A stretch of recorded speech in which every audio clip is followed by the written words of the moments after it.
E-gaming bets, online betting for every esports fan. Dota 2 and Hearthstone, CSGO and Overwatch, StarCraft 2, the choice is yours. Express bets for multiple matches or live bets on the game you are watching right now. Know your way around Dota 2? Make a prediction for picks and bans. Play CSGO? Discover more than 5 various kinds of bets just for a single map. Daily quests for all participants and all the best choice of payment systems. More than 600,000 users have already made their bets on the spectacular matches since 2011. EGB.com. You know for sure who's gonna win. Getting tired of playing with the usual skins, but don't have enough money to buy a new one? Get rich fast with CSGoFast.com. CSGoFast. It's a strong chance of winning in every game. Several rooms with different game modes. Daily, more than 1,000 games, 5,000 players, and 25,000 skins at stake. You don't need much in order to sweep the board.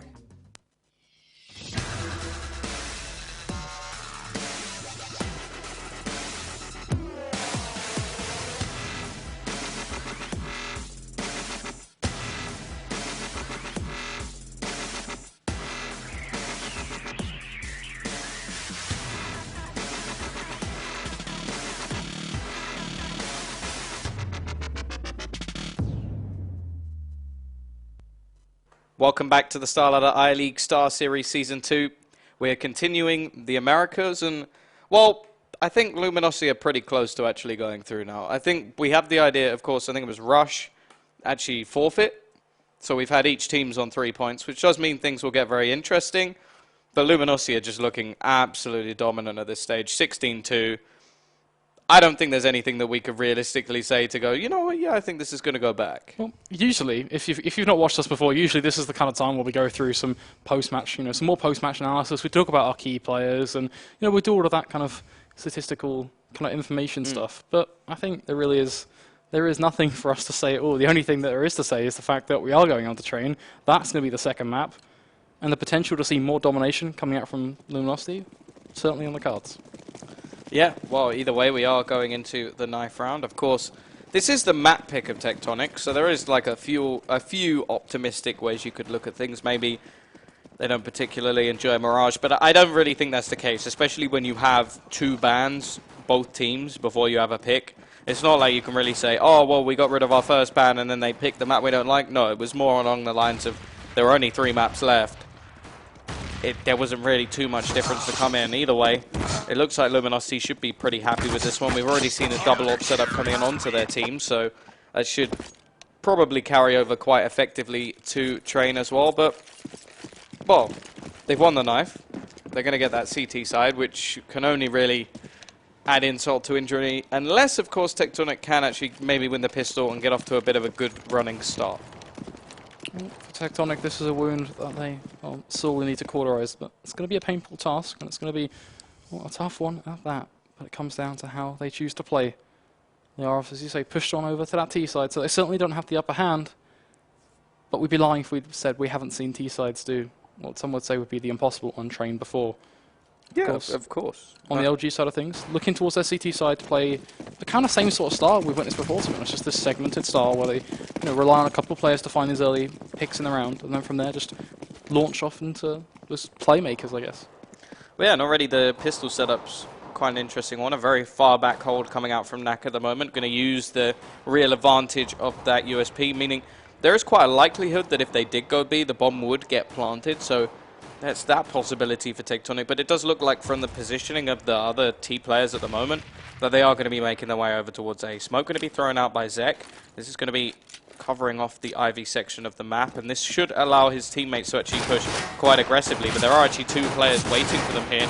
Need to try and open this one up. The flashbang will do its work. Nice work coming out from the 2 Ivy players. Unfortunately, they've already lost everyone else in the meantime. Phantom going to be finding another one, looking for a little bit more. Still going to be 2 players here, and well, Knack and Destiny trying to tap away. Knack will just go in and find both. And although it looked like it was going pretty well from our perspective on the Ivy side of things, Knack and Destiny just killed everyone else. Well, that was it, Knack. He found some early frags. Destiny picking up 3 of his own. It's just that lawnmower of Luminosity just going well and truly over the faces of Tectonic. So they are now going to be looking at an LG side, trying to make some bank. It's almost a mirror image of exactly what we witnessed over on that first map. The question is, can they keep things going? Will there be an upsetting factor of Tectonic? Well, the question is certainly there. They are going to be going for the force of a quarter. His pistol looking to barrel out straight towards the B side. A dink will be delivered straight to the face of Knack. So knocked down for just 24 HP. He's going to be falling just well and truly back, playing much more passive now over towards that B site. But already that CT side support, it's going to be there to help him out. We are already rotating over a couple of players. And this is sort of the problem of delaying this push a little bit. They've now got the M4 and the Scout holding these far longer range jaws. This would be an ideal position to actually switch things over, but with the connector being such a quick rotate, you would likely see Destiny switch straight back. We already know what this guy can do. He's been absolutely phenomenal in the first map. Going to be getting a tag early on. Nice jumping shot comes out from Yell to bring it back much, much closer at least. Bomb should be able to be planted as the Scout manages to grab one more. And Zek, well, at least does his job with the bomb, but that's going to be it for this round. That's something for Tectonic, though. That's a crumb for them to work with going into that third round, because they've got the bomb. So that'll be almost a supplement when it comes down to their economy. But even then, it's not going to be too pretty of a picture, but it should be enough for them to pick up a round, providing they play things right. That's going to be the key thing, because we'd usually look at this and go, well, this is where they have a really nice chance. But ultimately speaking, it's not going to be too much. So I'm going to be looking towards that buy round to see what they can bring to the table. Of course, just going to be pistols this time around to really solidify that AWP coming up in that fourth round. But for the most part, on the LG side of things, they're taking this one in their stride. Yeah, a few pistols at least. That's basically off the back of that bomb plant, so that will allow them to go for a little bit more. Zek saving up, trying to get himself an AWP. Don't know whether he'll have quite enough to actually do that just yet. Either way, it is going to be still an SMG in the hands of PKL, so he has the potential to make money. The rest of the players have traded up to the M4s after they lost a couple in the last round. We are looking at Yell with the Scout once again. Going to be trying to just tag away with that one. And well, we do see this speed up into a main at the moment. A lot of players over towards A. We have one on Ivy as well, so it does look like the push will be coming in from this direction. This SMG has to be pretty careful here, especially around that electric box, but already we'll see Destiny finding the first kill. Can't really expect too much from this round, but it's going to be the money making that we're looking towards. So there's already two. Nice work and, well, very quick kills across the board. The last with the pistol, so will only mean 1,500 added on, but that's still a nice bonus. And now it's looking like we'll see an AWP coming in as well. So pretty nice stuff. Zek can actually get it with Kevlar as well, so that's not too bad for the T side. But this is where we want to see them open things up. Last time they really got around on the board, I think it was at 8-1 or something along those lines, maybe even 9-1. So they need to get it a little bit sooner because it does sort of lead too close to the end of the half. And momentum is just gone by that stage. You know there's so much money on the Luminosity side. And wow, Yell going very aggressive, going to pick up that first frag. It's going to be just a hugely demotivating factor, just demolishing Imp. So now we look to see, can they do? Will they better bring things back at all? Wrath going to get actually knocked down by the flash. 2 HP being done. At least he'll get some information to play with. The other see when he's trying to get himself out towards A, but it's not going to happen. Destiny is there ready and waiting. Dit now going to be holding off towards Ivy. The smoke will pop. Will pop a little bit late, so giving away the information. Wrath will actually find himself a frag, but he gets knocked down to 7 HP. And a quick trade to roll in. Dit to be the man to find it. Knack doing some work of his own. Really just making this work as Zek. Well, he's going to hit the deck, and Phantom going to be the last to find himself heading on over towards his grave. Luminosity there, going to pick up their fourth round on the board. And we didn't really see anything too good from Tectonic. We just saw them giving away easy picks. We saw some huge plays coming out with the AWP very early on. Yell just finding a very aggressive pick over towards B. And Tectonic, that was not really a... That was the default that was just basically said, yeah, we know exactly what you're playing. We're just going to dismantle you piece by piece, and you're going to be left with just nothing to work with at all. Yeah, and the scary thing is we're not seeing too much difference between the buy rounds and the sort of force buy rounds where they don't have too much to play with. They are going to go for the smokes onto the A side this time, trying to get themselves as close as possible, but having to sort of run through these counter nades. Nice spray. Destiny will eventually be taken down, but he already has the trade instantly coming in, and it's going to be one player dropped from that aggressive push. And I have to say that when you go for those sort of force buy pushes, I do prefer it personally to be over towards the B side. The smoke plays occasionally work, but just the setup from Luminosity is so aggressive that it doesn't really pay off. So it almost seems like a little bit of a lack of knowledge of the positioning of your opponent. Either way, in this round, we do actually see Zek choose to go for nades over armor, so a little bit of a risk taken there. 3 players, as you can see, yet to even frag on the board, and I think the observers sort of a little bit mind blown by this factor. You know what? I'm inclined to agree with them. What is there to say, Tom? Tectonic, they just aren't really doing anything too special. There is no executes, there is no kind of structure to the way they are playing. When you're facing a team like Luminosity, you're facing a team who have put hours and hours into practicing and getting this to stick and getting a roster that works. You need something more than that. You need something more than just YOLO pushing towards a site, to be blunt. Well, yeah, we already know that Luminosity are definitely an organization who are good at picking up those talented players, and it seems so far like they've done that again, although it's sort of like weighing up the possibility of the opposition they're against and whether or not they're getting away with some stuff here already. Look how aggressive Yellow's gotten. This was something we spoke about in the last map, that if you just let them get away with too much, they're just going to continue to go aggressive and take so much map control. Yell not spotting anybody out over towards the A site will mean that he can rotate away and sort of leave that position completely open. Zek will find one though, and there's Phantom to open things back up. This time trading a little bit better. Imster even changing his name back, which is nice. The bomb will be going down. Still a couple of players to deal with, Knack and Bit, but this is a chance for Tectonic to get on the board a little bit earlier. Knack will manage to grab one. Still has a fair bit of HP and a nice shot to the face of Phantom. And, well, this is more of an over-peak scenario for me. I don't think they needed to go this aggressive with these peaks. Jumping down into the Molotov, no armor, going to take even more damage than normal, and he does hit the shot, but the trade is just there, and they push together. I like that from Luminosity. I like teams who do that. They don't just push as an individual. They're so ready for that trade, and the big problem for me there was the fact that everyone on Tectonic individually peaked, and they just allowed Knack the chance to find a head, then fall back, then find another, then fall back and find a third. And it was just, it was almost like he was reading their minds and they were doing exactly what he wanted. Sheer domination, outplaying. Well, I guess it leads us back to what we said at the end of that first map, outclassed. But now still, eyes well and truly going to be on the shoulders of Tectonic. They need to find something in this round. We're already going to be seeing 6 rounds up. But Yell, he's going to come in with another pick, takes down Hwyn. Tectonic just left dwindling. Now Destiny looks like he wants to go for a push of his own. They're going to be waiting. Not going for anything too aggressive just yet. Yell, obviously that surprise factor on the AWP, switching up his position every single time just to make it so difficult. Realize the last time that he did that B push, he pushed up ramp. This time he goes up high and does the same thing. And it's just smart. You don't know where he's going to be, so it adds a scare factor into the map. Last round, in fact, he was all the way over towards Ivy. Nigh on the opposite side of the map. Almost as far away as he could have been from the position he took this round. And it doesn't seem like the T's are just ready for any of these sort of aggressive pushes. And I think even if they were, there isn't too much they would be able to do about it. It just seems they're on point. And Destiny, well, this is just all about watching your flank. How does no one watch that position that he's able to come up the ladder? You always have someone watching ladder. That's just logical. And unfortunately for Tectonic now, they've got a trade, but it's a 2-for-1 trade. So the CT side are in an even more advantageous position than they were just moments ago.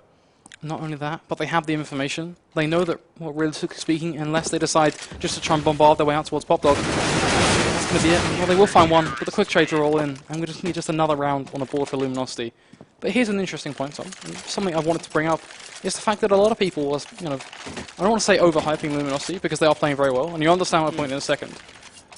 But the name of Luminosity and the fact that it's a huge brand, and it was at one point, taking into account their old roster, a worldwide, one of the best team, well, the best team in the world, arguably. Yeah. These players aren't just good because they're in Luminosity. All of these players were, they're old players, they're new players alike. Some of them were 1.6 legends. Knack, he coached the original Luminosity squad before Zeus came on. So they are all strong players. They all, deserve their own kind of identity in their own right. And we are seeing that really come into form as Yell. He's going to go aggressive once again over towards Ivy and finds a quick pick on towards him. Yeah, really nice start. Yell, I think, has found the opening frag so many times now. It's actually really scary. Destiny going to grab a second couple, and I don't know what Tectonic can do in this scenario. Even when they gather up as a team, they're taken down individually. The only real good round I could say that they had was when they pushed onto the A site and just let it go in the end because of bad afterplant positions and re-peaking. If they just work that out, then there's a possibility they could take a round. Either way, Wrath will manage to grab one, but already you see Bit repositioning himself ready for this push over towards Ivy. Wrath actually going to grab another one, and now this is falling apart. Phantom managing to open up two, and after all the praise you've given Luminosity, somehow this round is now falling back into the favor. But here's Bit once again looking for these jewels, and he grabs both. Tectonic needed to pick that one together. And unfortunately for them, Bit has just taken this round, thrown it on the floor and said, you know what, we're going to take it anyway.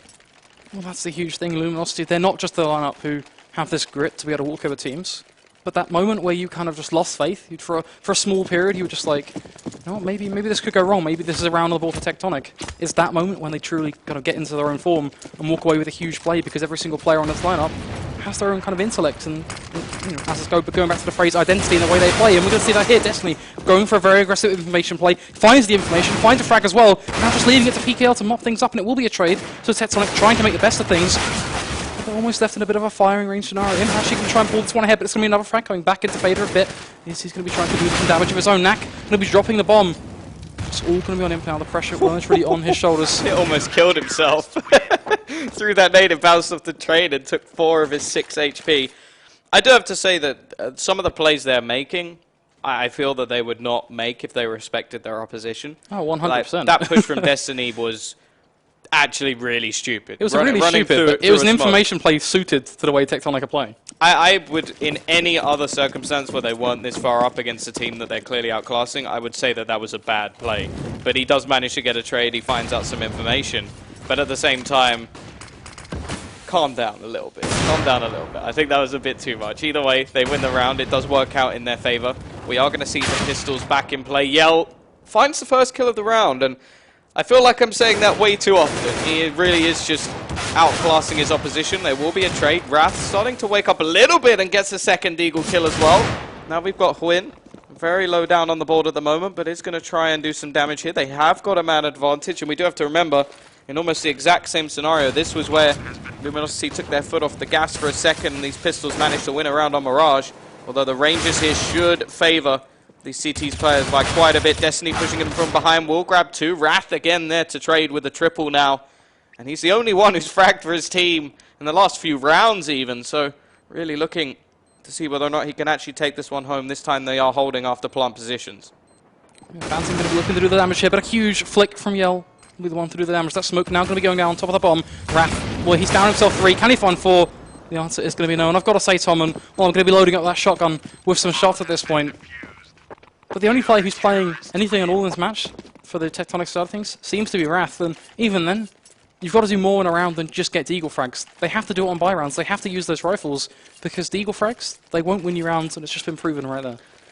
Yeah, it's a shame, because if they sort of stepped up at once, then they would have an opportunity to at least put up a fight. Like, Impster had some moments in the last game where he was sort of talking about the idea of them having a chance to win. We've seen Phantom get a couple of kills along the way, but it's all been in different rounds where the individuals have stepped up, and it doesn't seem like they have the sort of team play to go, okay, well, when this guy's found 2 kills, then from then on out, they trade, or they just play together as a team. It's more, oh, he's found 2 kills, now I'm going to run in and die, and it's not really, well, scripted, it's not really smart. It's more along the lines of, okay, we've just got to out-frag them, and that's not going to happen. These Brazilians, we can already see, are very, very good individually. Like, they're very, very good, and for the first time in a long, long time, it's actually going to be PKL finding the first frag and not Yell, which doesn't really help, but at least it's a change.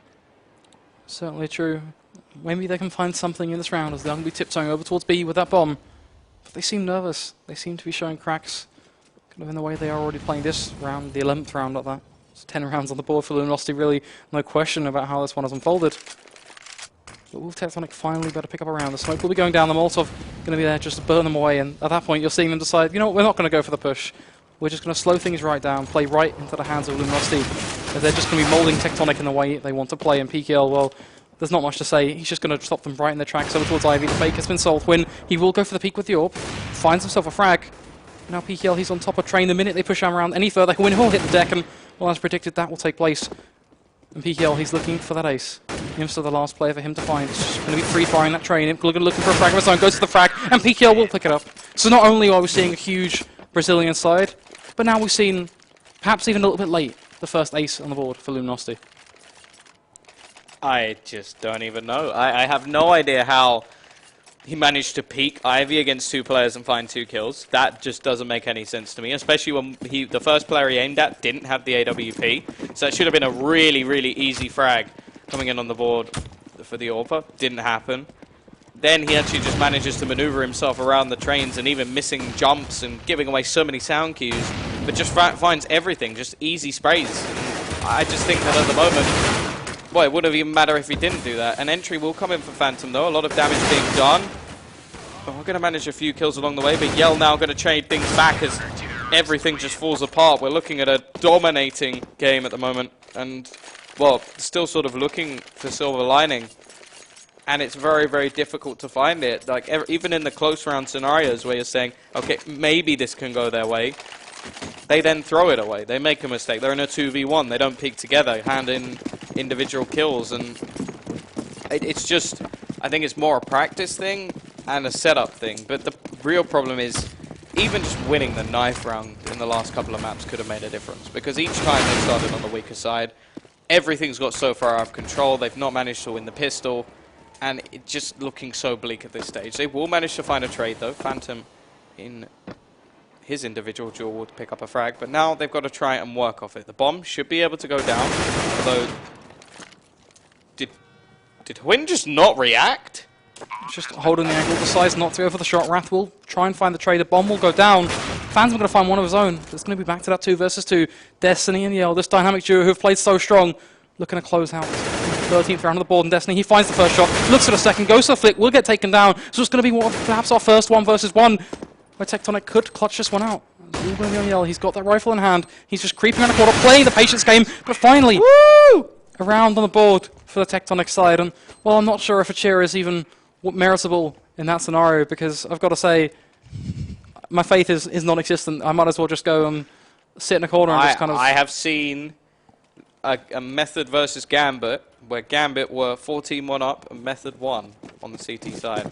I am believing that Luminosity will probably just win the next round and close out this game. Yeah, I think that's going to be the only case. I think what we're seeing is 2 different tiers of teams. Tectonic, it's unfortunate for them. They have a lot to learn.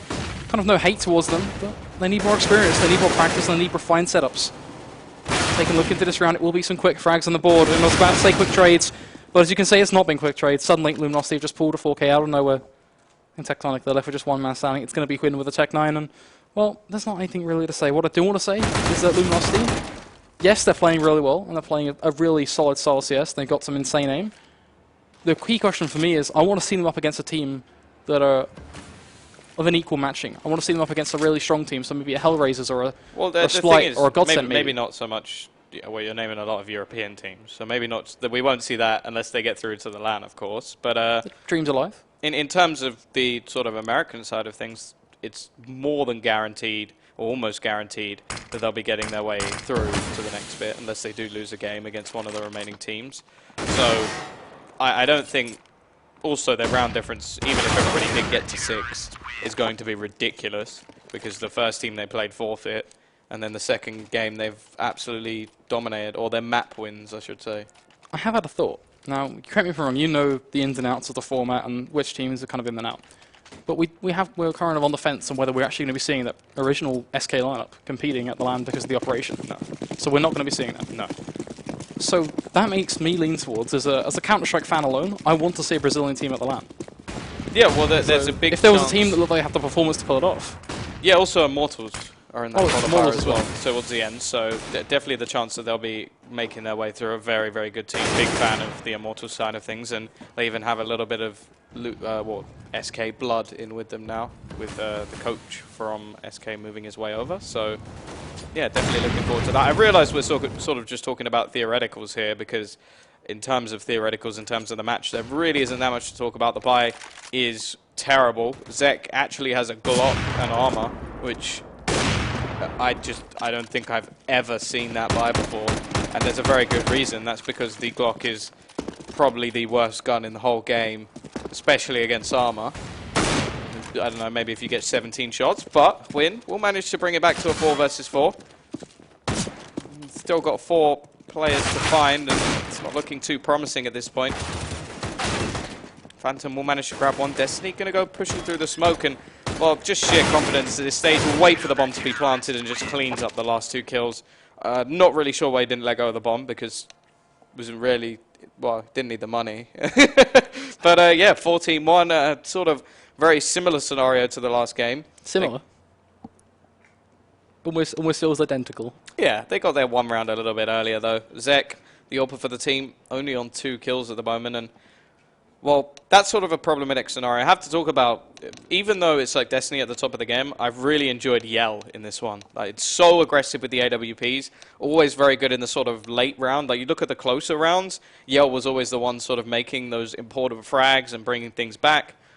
PKL with the ace was really nice, but again, Bit, it's basically going to get to the point where I'm just naming every single person, and on the other side of things, Phantom and Wrath have had their moments. The one round that they won was completely off the back of Phantom getting a quad kill, so got to give him a little bit of credit, but at the same time, it's very difficult to give someone credit when, yeah, individually he might have done something, but as a team, they really haven't had anything that we can talk about. It really has just been like 1 or 2 players going off in a round.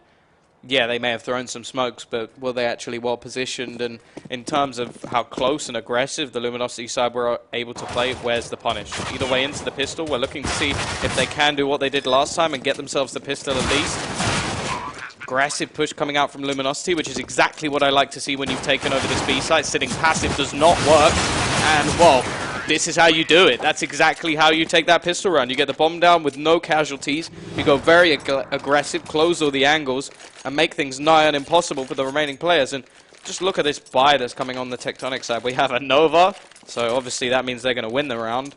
And just some pistols with a little bit of armor, not really anything to rave about. I'm a fan of the confidence in the shotgun. I know I'm always astounded by your confidence in terms of the unique weapons in the game. You're just a hater. But I think at this point, even the belief in the Nova has to be non-existent. So it's just going to be Why did you have to crush my backwards and dreams? forwards. The Nova is gone. Well, it's going to be some quick frags. There's not much to say apart from Hannah. He's going to be spamming away. But I'm sorry, it's not going to be today, Tom. It's going to be a 16-1 victory, meaning that it's going to be the end of our series, a 2-0. Smooth, is that more appropriate time to use the phrase smooth now? Yeah, that was pretty smooth. I think easy peasy lemon squeezy is probably the Easy phrase for Brazil? that I would go for. Yeah, I have nothing. I really don't have anything. That was just sheer dominance. We've been very much kind of talking about the fact that We've been Brazil, haters. they're a strong team, and Yeah. you know we've talked about a lot about the positives of Brazil doing well in that matchup. Let's talk about the positives of the way Tectonic are. Albeit they found basically 2 rounds. Well, they have a couple of players that can explode onto positions. That was We didn't really see that, one but- thing. Well, the one round that they won, we saw a couple of 3Ks. Aim was there sometimes. The main thing for them is when you do lose a map like that, you can learn a lot in other terms. Like, for starters, if you lose that heavily, you can look at what the other team did and go, hey, I like that idea. Let's try that.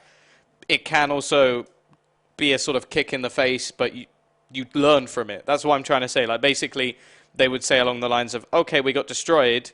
Clearly, we need to do a lot of work, or clearly we need to change a player, or we need to set up smokes, learn this, learn that, and that's always a big, big factor. Learning in Counter-Strike, you should never stop learning. Oh, the beautiful thing about learning is I think the Games Academy stuff, I don't know if you checked that out. That from a Brazilian perspective, you know, we've got a Brazilian team here. That's a huge from any thing. perspective, it's pretty good. Well, it's pretty good, but it's nice to see it from a region Yeah, of such course. as Brazil. Well, if you're going to learn from anyone, I think Fallen having all those videos is probably, well, the in-game leader of the best team in the world is probably someone you want to have a little bit of education from. An interesting topic there, talking about players such as Fallen, is the fact that taking a look at this team, we had, of course, a player that was formerly the original coach for the original Luminosity lineup. And also, we mentioned Immortal, in a kind of brief passing. Well, now they're picking up Luminosity's coach, who's now joining that lineup. Yeah, no, it's definitely going to be an interesting one. I'm hoping that we will see Immortal, well, we will see them later in the tournament, but I'm hoping we'll see them do well. Either way, that is it for tonight. We will be back tomorrow with some more Counter-Strike. We may even see Luminosity again. I'm not quite sure. We definitely have a couple more matches to show in this group, and then we will be moving on to the more exciting stages. Either way, thank you very much for watching. That has been it from us. My name is TomBiz14. This is Flakes, and we will see you tomorrow.